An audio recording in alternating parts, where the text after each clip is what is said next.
Only come out at night.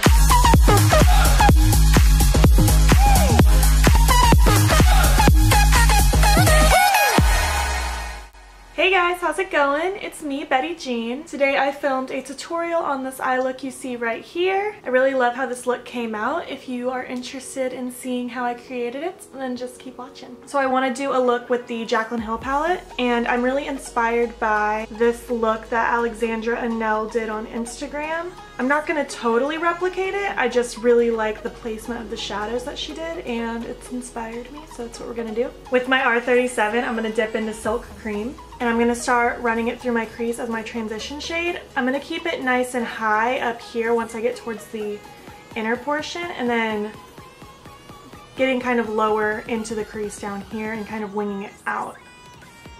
I hope this makes sense. But I'm placing the heaviest amount of product right here in the lowest part of my actual crease, and then once I get towards the inner part, I want it to just flick up so it stays nice and open.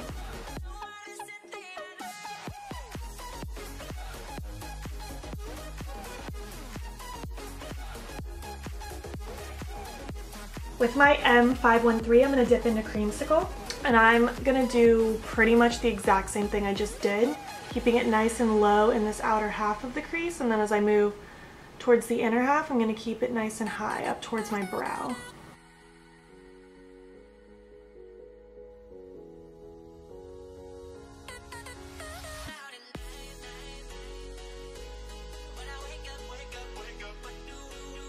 With my M518, I'm going to dip into Hunts, and I'm just going to start building that up in this outer corner.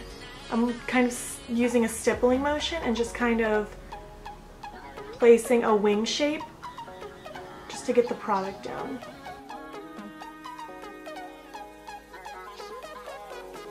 Now that I have a lot less product, I'm with a very light hand working that into the upper part of the crease. It's not going to change anything too much, just going to help blend a little bit.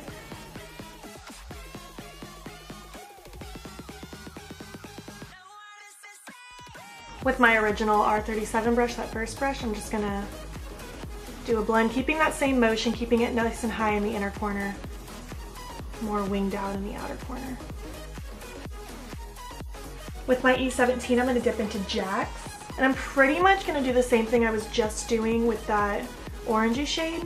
I'm just going to kind of pack this color in the outer V. I just don't want this color to go as high as the last color.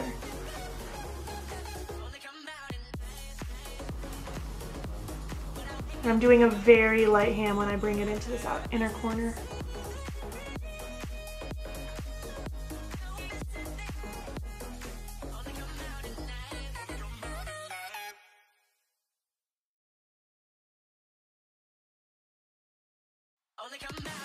I'm going to take that second brush we used, that M513, just do a quick blend. I'm probably going to deepen up this outer corner more, but not just yet. But for now I am going to take the leftover that's on that E17, and I'm just going to run that through my lower lash line. It's not going to change much, but it's going to help act as a very soft diffused base for when I add darker shades later.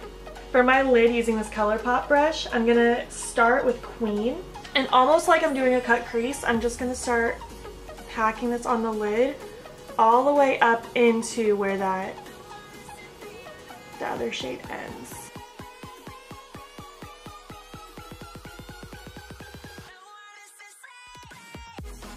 And I'm taking that all the way in this inner corner as well.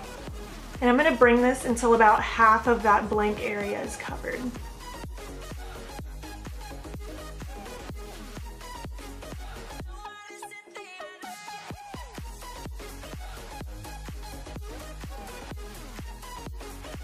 I'm going to take that E17 again, and I'm going to dip into Chip. And again, we're just going to do the same thing, just lightly packing it on the outer corner. And then as I have less product, I'm going to start very lightly sweeping it through the crease. And still angling it up towards the brow bone once I get in the inner corner. And yes, you could do this step before laying down that queen shade, but wasn't totally sure if I was going to deepen up the crease or not, so that's why I wanted to lay down the shade first.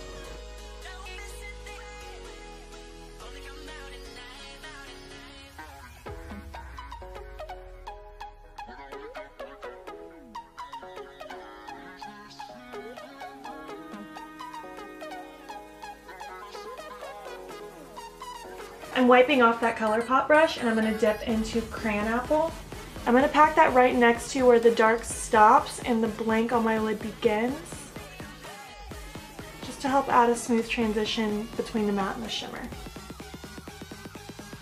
Wiping off that brush again, I'm going to dip back into Queen, and I'm going to just finish what we started. Just keep packing this on the lid, merging it into that Crayon Apple shade, up into the crease where it ends, kind of creating like a faux half cut crease moment.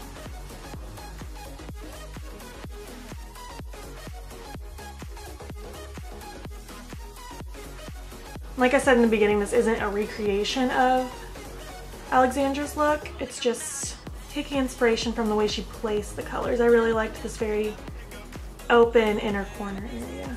I'm going to take that E17 with no additional product and just, with what's left over, just kind of redefining in that crease. Dipped into it just a smidge, just to re-intensify in this outer corner.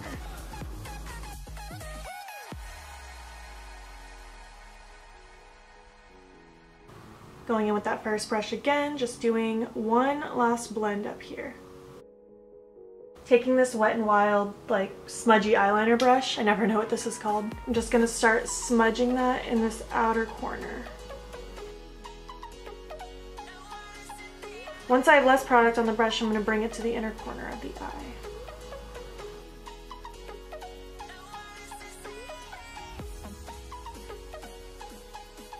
With my MB18, I'm gonna very, very lightly dip into Hunts, and I'm just gonna smoke that out. And last, for the inner corner, I'm going to dip into Beam with my M213, and I'm just going to pack it on the inner corner. I think the inner corner highlight's my favorite part of every makeup look. This always looks so pretty and ties everything together. Can't decide if I want to do a wing with this or not, so I'm going to finish the rest of my face makeup, decide on that. I'll come back and we'll finish this up.